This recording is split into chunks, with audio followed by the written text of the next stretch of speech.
विद्यार्थियों का मेरे YouTube चैनल पर स्वागत है। उम्मीद करता हूँ कि आप सभी बहुत अच्छे से होंगे और आप सभी की पढ़ाई लिखाई बहुत अच्छे से चल रही है। अब प्यारे विद्यार्थियों, हम जो है कक्षा 12वीं के भौतिकी विज्ञान में चैप्टर 3 जो है पढ़ा रहे हैं, धारा विद्युत इलेक्ट्रिक करंट, जिसमें कल हम जो बहुत सारे टॉपिक्स क्लियर किए थे। और आज जो है हम इलेक्ट्रिक करंट का ओमियम ओम्स लॉ, ठीक है, ओम्स लॉ को क्या करेंगे यहाँ पर सॉल्व करेंगे कि ओम का नियम क्या है और इसका कथन क्या है। ओम का नियम, ओम का नियम, ये ओम का नियम जो है 1828 में जॉर्ज साइमन ओम नामक एक जो वैज्ञानिक थे, उन्होंने जो है इस नियम को दिया था। इन्होंने इनका कथन था, बेटा क्या कथन था, तो कथन को बड़े ध्यान से समझिएगा कि इन्होंने एक कथन दिया था। कथन कुछ इस प्रकार से था कि यदि किसी चालक की भौतिक अवस्था में बिना परिवर्तन किए, ठीक है, जैसे भौतिक अवस्था मतलब उसके ताप, लंबाई, ठीक है, चौड़ाई, उसकी क्या है भौतिक अवस्था है, ठीक है। तो यदि किसी चालक की भौतिक अवस्था में परिवर्तन ना हो, ठीक है, तो उसके सिरों पर लगाए गए विभवांतर को क्या होता है, अनुक्रमानुपाती होता है, ठीक है। चलिए मैं यहाँ पर उसको लिख दे रहा हूँ। यदि किसी चालक की भौतिक अवस्था में परिवर्तन ना हो, तो देखिए भौतिक अवस्था का मतलब मैं अभी बोला उस लंबाई, उसकी चौड़ाई, ठीक है, ये क्या है उसकी भौतिक अवस्था है, ठीक है। यदि किसी चालक की भौतिक अवस्था में परिवर्तन ना हो तो उसमें प्रवाहित विद्युत धारा को उसमें प्रवाहित विद्युत धारा उसके सिरों पर लगाए गए विभवांतर के अनुक्रमानुपाती होता है, V प्रोपोर्शनल टू I, ठीक है। देखिए ओम का ये नियम था, ठीक है, इनका नाम था पूरा नाम जॉर्ज साइमन ओम, और उन्होंने ओम का नियम 1828 में दिया था। यदि किसी चालक की भौतिक अवस्था में परिवर्तन ना हो तो उसमें प्रवाहित होने वाली विद्युत धारा उसके सिरों पर लगाए गए विभवांतर की क्या होता है, अनुक्रमानुपाती होता है, ठीक है। यदि हम इसको सॉल्व करें तो यहाँ पर एक नियतांक लगता है, ठीक है, जिसे हम क्या कहते हैं, आर कहते हैं। जहाँ पर आर होता है रेजिस्टेंस, जिसे हम हिंदी में कहते हैं प्रतिरोध, क्या कहते हैं इसको, प्रतिरोध कहते हैं, ठीक है। यदि हम इस प्रतिरोध का मान निकालना चाहें तो R equals to V upon I, ठीक है। तो देखिए ये जो है क्या है, ओम्स के नियम है, ठीक है जी। और यदि हम बात करें आगे जो है, तो प्रतिरोध, यहाँ पर जो प्रतिरोध का जो स्टेटमेंट आया है, जो प्रतिरोध यहाँ पर जो आप देख रहे हैं, जो आर यहाँ पर जो आप देख रहे हैं, ये क्या है, तो ये जो आर जो प्रतिरोध है बेटा, ये क्या होता है, तो ये धारा के मार्ग में जो, देखिए प्रतिरोध का मतलब सिंपल से शब्द में आप बोले तो अवरोध होता है, ठीक है, रुकावट, ठीक है। जैसे आप क्या करते हैं, कई बार आप जैसे बाइक वाइक चलाते हैं रोड पे, तो आप देखते हैं कि आप स्पीड ब्रेकर बने हुए होते हैं, तो आप क्या करते हैं, गाड़ी को स्लो करते रहते हैं, ठीक है। तो इसी प्रकार से अवरोध होता है, जो प्रतिरोध क्या है, तो हम बोल सकते हैं कि जो धारा के मार्ग में क्या करें, रुकावट उत्पन्न करता है, उसी को हम क्या कहते हैं, प्रतिरोध कहते हैं। जो धारा के मार्ग में क्या करें, रुकावट उत्पन्न करे, वो क्या कहलाता है, प्रतिरोध कहलाता है, ठीक है। यदि हम चलिए हम आगे बात करें तो इसका जो मात्रक होता है, ठीक है, ये ओम होता है, क्या होता है जी, ओम होता है। इसका सिंबल कुछ इस प्रकार से होता है, ठीक है, आप लोग अच्छे से बनाइएगा, ठीक है ना। यदि हम एक ओम को परिभाषित करें, एक ओम किसे कहते हैं, या एक ओम को आप परिभाषित कीजिए, तो यदि 1 वोल्ट, यदि जो विभव है, ठीक है, V बराबर क्या हो बेटा, 1 वोल्ट हो, और धारा क्या है, 1 कूलम है, ठीक है, 1 कूलम का क्या दिया जाए उस पर, सॉरी 1 एम्पियर का उस पर चार्ज दिया जाए, ठीक है जी, इस पर 1 एम्पियर का क्या दिया जाए, चार्ज दिया जाए, तो इसे हम क्या कहते हैं, 1 ओम कहते हैं, ठीक है। चलिए इसको हम क्या करते हैं, परिभाषित करते हैं, ठीक है। यदि किसी चालक में, मान लीजिए कोई चालक है और उस चालक में 1 एम्पियर की धारा प्रवाहित करने पर उसके सिरों पर या उसके विभवांतर में 1 वोल्ट जो है तो उसके सिरों पर 1 वोल्ट का विभवांतर उत्पन्न होता है, उसी को हम क्या कहते हैं, 1 ओम कहते हैं। यदि किसी चालक में 1 एम्पीयर की धारा प्रवाहित करने पर उसके सिरों पर जो है 1 वोल्ट का विभवांतर उत्पन्न होता है, उसी को हम 1 ओम कहते हैं। ठीक है, क्या कहते हैं, इसको हम 1 ओम कहते हैं। यदि हम आगे स्टेटमेंट करें कि इसको हमें क्या करना है, बोला जाए कि यदि प्रतिरोध को आप क्या कीजिए, कैलकुलेशन कीजिए, उसको सिद्ध कीजिए, उसकी गणना कीजिए, तो चलिए हम क्या करते हैं, उसको गणना करते हैं। ठीक है, यहाँ पर मैं इस सबको जो है मिटा दे रहा हूँ। ठीक है, इसकी साइड को मिटा दे रहा हूँ।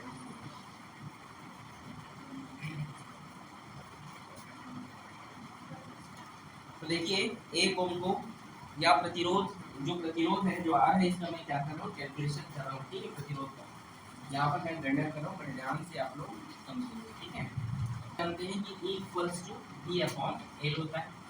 ठीक है, और हम जानते हैं कि इस पर जो बल होता है वो, देखिए लेकिन बल बराबर क्या होता है, F equals to E into E। So F equals to E into E का मान यहाँ से आप पुट कीजिए V/L, और हम जानते हैं त्वरण A इक्वल्स टू होता है F/m। ठीक है, फिर A इक्वल्स टू F का वैल्यू यहाँ से आप पुट कीजिए E इक्वल्स टू E/L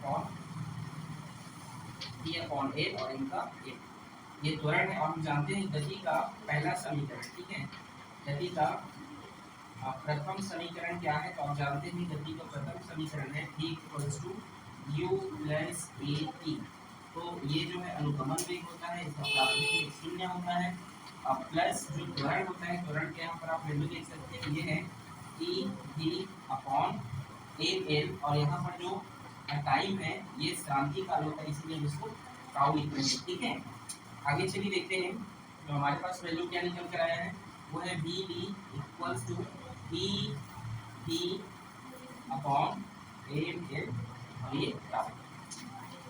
आगे चलिए हम देखते हैं, हम जानते हैं धारा I इक्वल्स टू क्या होता है, NEA/T।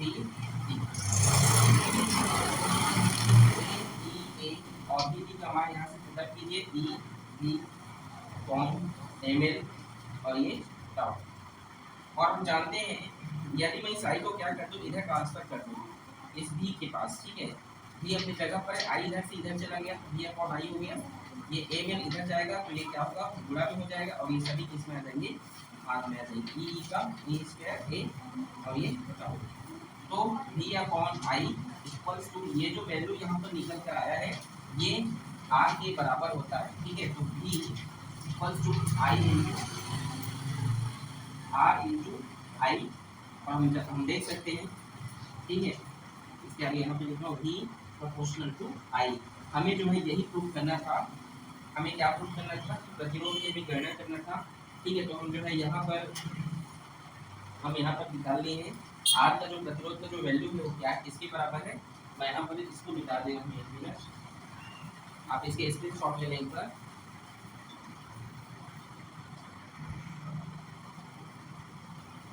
या चलिए मैं यहाँ पे लिख रहा हूँ, आप देखिएगा यहाँ पर जो वैल्यू आया है R, तो R का जो मान है निकल कर आया है, ये जो R है इसका जो वैल्यू क्या है, mL/n E² टाउ। ठीक है, तो ये क्या है, इस प्रतिरोध का मान होता है। ठीक है, अगर हमसे पूछा जाए ओम के नियम को सिद्ध कीजिए बोला जाए, तो ये कैलकुलेशन आपको बनाना है, या आपसे पूछा जाए प्रतिरोध की गणना कीजिए, तो इसके लिए भी आपको इसी जो डेरिवेशन, इसी को आपको क्या करना है, सिद्ध करना है। ठीक है, तो ये है ओम के नियम की गणना या प्रतिरोध के लिए जो हम कैलकुलेशन थे, हमने क्या क्या यहाँ पर सिद्ध कर दिया।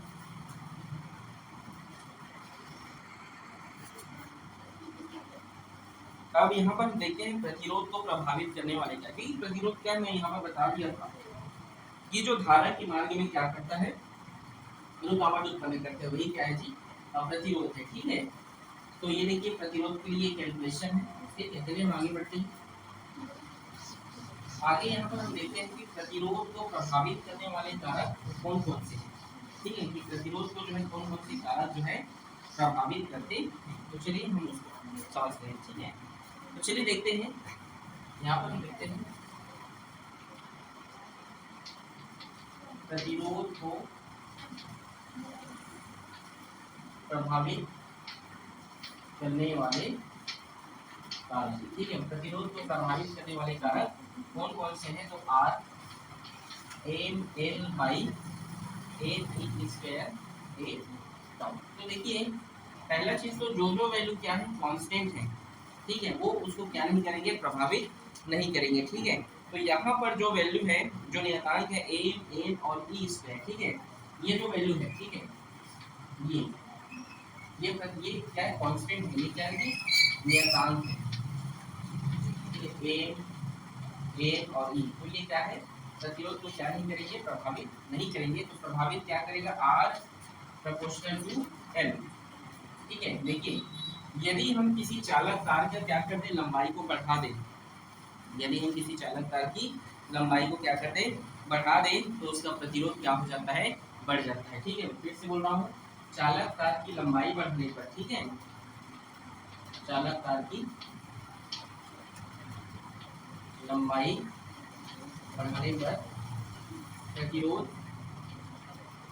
क्या होता है, बढ़ता है, ठीक है।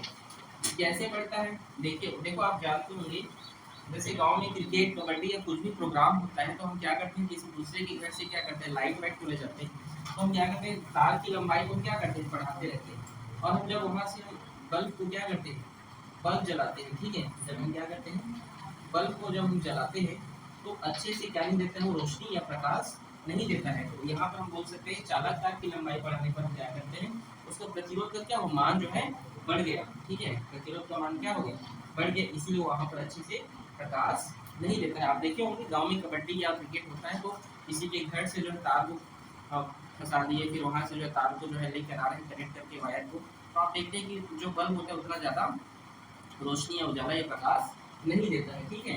तो क्यों नहीं देता है, क्योंकि उसका प्रतिरोध क्या है, लंबाई बढ़ाने पर बढ़ गया, ठीक है। R proportional to 1/a। देखिए यहाँ पर जो ए का मतलब है उसके अनुप्रस्थ काट का क्षेत्रफल। हम जानते हैं यदि चालक तार को मोटा कर दिया जाए, ठीक है, यदि उसके तार को क्या कर दिया जाए, मोटा कर दिया जाए, तो प्रतिरोध का मान क्या होता है, घट जाता है, क्या होता है, घट जाता है। मतलब यदि चालक तार को मोटा कर दिया जाए तो प्रतिरोध का मान क्या होता है, घट जाता है, ठीक है, वर्ग प्रोपोर्शनल है। मतलब यदि किसी तार की जो मोटाई है, यदि कोई तार है, यदि हम उसको क्या कर दें, मोटा कर दें, तो उसका प्रतिरोध क्या होता है, घट जाता है। इसीलिए आपने देखा होगा जब हम घर बनाते हैं, ठीक है, तो घर में यदि वायर फिटिंग करते हैं, तो मोटे मोटे वायर जो है क्या करते हैं, वहाँ पर फिट करते हैं, ठीक है, क्योंकि प्रतिरोध का मान क्या हो जाए, कम हो जाए, इसीलिए हम क्या करते हैं, मोटे मोटे वायर जो है यूज करते हैं। तो आर प्रोपोर्शनल टू 1/τ, ठीक है। तो देखिए यहाँ पर क्या है, ये कुछ इस प्रकार से जिसको लिखते हैं आर प्रोपोर्शनल टू टी। ऐसा क्यों लिखते हैं, क्योंकि यहाँ पर जो है प्रतिरोध का मान क्या होता है, बढ़ता है, प्रतिरोध का मान क्या होता है, बढ़ जाता है। कैसे बढ़ता है, तो चलिए समझाता हूँ आपको, ठीक है। देखिए जो टाउ इक्वल्स टू जो होता है, टाउ प्रोपोर्शनल टू 1 क्या होता है, टी होता है, आप सभी जानते हैं, ठीक है। जो टाउ जो क्रांतिकारक होता है वो व्युत्क्रमानुपाती होता है, ठीक है जी। तो टाउ प्रोपोर्शनल टू 1/t और आर प्रोपोर्शनल टू क्या 1/टाउ, तो एक दूसरे के क्या हो जाते हैं, ये तो एक दूसरे से ये क्रॉस कर लेते हैं, तो ये क्या होगा, आर प्रोपोर्शनल टू किसके इक्वल हो जाता है, इसके इसका मतलब क्या है, इसका मतलब मैं आपको ये बताना चाहता हूँ, यहाँ पर ये कहता है कि आपने देखा होगा, क्या देखते हैं आप, कि गर्मी के दिनों में क्या होता है, वोल्टेज प्रॉब्लम होता है, वोल्टेज प्रॉब्लम क्योंकि प्रतिरोध का मान क्या होता है, बढ़ जाता है। इसीलिए आप देखे हैं, या आप ऐसा समझ सकते हैं कि जो है किसी चालक का प्रतिरोध आर शांतिकाल टाउ के व्युत्क्रमानुपाती होता है, अर्थात आर प्रोपोर्शनल टू 1/टाउ, ठीक है। चालक का ताप बढ़ाने पर मुक्त इलेक्ट्रॉनों का वहां वेग बढ़ जाता है, जिससे शांतिकाल क्या होता है, शांतिकाल जो है घट जाता है, अतः ताप बढ़ने पर धातु चालकों का प्रतिरोध क्या होता है, बढ़ जाता है। ताप बढ़ने पर क्या होता है, धातु चालकों का जो है ताप बढ़ जाता है, मतलब प्रतिरोध क्या होता है जी, बढ़ जाता है। इसीलिए जो गर्मियों में क्या होते हैं, वोल्टेज प्रॉब्लम होते रहते हैं, अधिकतर आपने देखा होगा, ठीक है, लाइट आते रहते हैं, जाते, क्योंकि तार जो है गर्म हो जाता है, तार जो है क्या होता है, गर्म हो जाता है, इसलिए मतलब वोल्टेज प्रॉब्लम, क्योंकि प्रतिरोध का मान क्या हो जा रहा है, बढ़ जा रहा है, ये इसका क्या है कारण है। ठीक है, जैसे आप क्या कीजिए, एक बार स्क्रीनशॉट ले लें इसको। देखते हैं अब विशिष्ट प्रतिरोध, अगला हमारा जो इम्पोर्टेंट टॉपिक है विशिष्ट प्रतिरोध। विशिष्ट प्रतिरोध ये क्या होता है, देखिए इन दोनों वैल्यू से हम क्या बनाते हैं, यहाँ पर विशिष्ट प्रतिरोध बनाते हैं। R प्रोपोर्शनल टू L और R proportional to 1/A। Equation number 1, equation number 2, R proportional to L upon A। R इस प्रोपोर्शनल टू के साइन को हटाते हैं तो एक कांस्टेंट नियतांक आता है जिसे हम क्या कहते हैं, रो कहते हैं, और L अपॉन A। ठीक है, आगे देखिए यहाँ पर जो ये जो विशिष्ट प्रतिरोध है, ये जो क्या है विशिष्ट प्रतिरोध है, इसका हम क्या करेंगे, यहाँ पर वैल्यू फाइंड करेंगे। तो कैसे होगा वो इक्वल्स टू R, ये गुणा में R में इधर जाएगा गुणा में, और ये क्या है इस तरीके से जो है यहाँ पर विशिष्ट प्रतिरोध करके हमें वैल्यू क्या है प्राप्त हो गया। ठीक है, यदि हमें डेफिनेशन इसका पूछा जाए, ठीक है, यदि इसमें क्या पूछा जाए, इसका हमें डेफिनेशन पूछ रहा है कि विशिष्ट प्रतिरोध किसे कहते हैं, तो चलिए मैं आपको बताऊंगा। ठीक है, ठीक है, देखिए rho equals to 1 into a by n। देखिए यदि क्या हो, लंबाई क्या हो, इकाई हो, और अनुप्रस्थ काट का क्षेत्रफल भी क्या हो, इकाई हो, इकाई हो। ठीक है, तो इकाई लंबाई के तार, ठीक है ध्यान समझेंगे, इकाई लंबाई का तार तथा उसके अनुप्रस्थ काट के क्षेत्रफल, उसके अनुप्रस्थ काट के क्षेत्रफल को हम क्या कहते हैं जी, विशिष्ट प्रतिरोध कहते हैं। ठीक है, इकाई लंबाई वाले तार तथा इकाई अनुप्रस्थ काट के क्षेत्रफल वाले तार को हम क्या कहते हैं, विशिष्ट प्रतिरोध कहते हैं। इकाई लंबाई तथा इकाई अनुप्रस्थ काट वाले क्षेत्रफल के तार को हम क्या कहते हैं, विशिष्ट प्रतिरोध कहते हैं। विशिष्ट प्रतिरोध को ही प्रतिरोधकता कहा जाता है, याद रखिए क्या कहा जाता है, प्रतिरोधकता। ठीक है, ये रोज इसको नोट किया जाता है, याद रखिए। ठीक है, आगे यदि हम बात करें एक बार विशिष्ट चालकता, इसे हम सिग्मा से डिनोट करते हैं विशिष्ट चालकता को। विशिष्ट चालकता को हम किसे डिनोट करते हैं, सिग्मा से डिनोट करते हैं। क्या होता है, देखिए विशिष्ट प्रतिरोध के व्युत्क्रम को हम क्या कहते हैं, डेफिनेशन आप कैसे लिखिए, विशिष्ट प्रतिरोध के व्युत्क्रम को हम विशिष्ट चालकता कहते हैं। ठीक है, विशिष्ट प्रतिरोध के व्युत्क्रम को हम क्या कहते हैं, चालकता कहते हैं। यदि हम इसकी यूनिट की बात करें, ठीक है, तो इसका जो यूनिट होता है याद रखिए AHO मो। ठीक है, या इसको हम क्या मीटर ओम्स भी कहते हैं। ठीक है, ओम मीटर इनवर्स। ठीक है, क्या कहते हैं इसको ओम, इसका जो यूनिट है मात्रा ओम मीटर इनवर्स। ठीक है, ठीक है, फिर समझिए विशिष्ट चालकता। सबसे पहले तो विशिष्ट प्रतिरोधकता क्या है आपको बताना। ठीक है, देखिए विशिष्ट प्रतिरोध क्या है, R प्रोपोर्शनल टू L और R प्रोपोर्शनल का ये जो लंबाई अनुप्रस्थ काट के क्षेत्रफल से हमने क्या बनाया, एक नियतांक आ गया रो। ठीक है, और यहाँ पर हमने इसको ट्रांसपोज किया तो हमें यहाँ पर एक वैल्यू मिल गया, जो ये क्या है, ये विशिष्ट प्रतिरोधकता ये। ठीक है, विशिष्ट प्रतिरोध है क्या, प्रतिरोधकता की। ठीक है, तो इसका डेफिनेशन क्या है, तो इकाई लंबाई तथा इकाई अनुप्रस्थ काट वाले काट के क्षेत्रफल वाले तार को हम क्या कहते हैं, विशिष्ट प्रतिरोधकता कहते हैं। विशिष्ट चालकता क्या है, इसका मतलब ओम मीटर है। इसको इस प्रकार से लिख सकते हैं, देखिए उल्टा ओम, ओम्स ऐसे लिखते हैं ओम्स, तो जस्ट इसके उल्टा को विशिष्ट चालकता AHO। ठीक है, तो देखिए इसको पढ़ते क्या है, मो, ऐसे ये पढ़ते इसको। ठीक है, तो देखिए विशिष्ट चालकता क्या है, विशिष्ट प्रतिरोध के व्युत्क्रम को क्या कहा जाता है, विशिष्ट चालकता कहते हैं। तो इसका मतलब है ओम मीटर इनवर्स। ठीक है, ये आज के क्लास में बस इतना ही। कल हम जो है नेक्स्ट रेजिस्टेंस पढ़ेंगे, तो आप सभी विद्यार्थियों को समझ में आया होगा।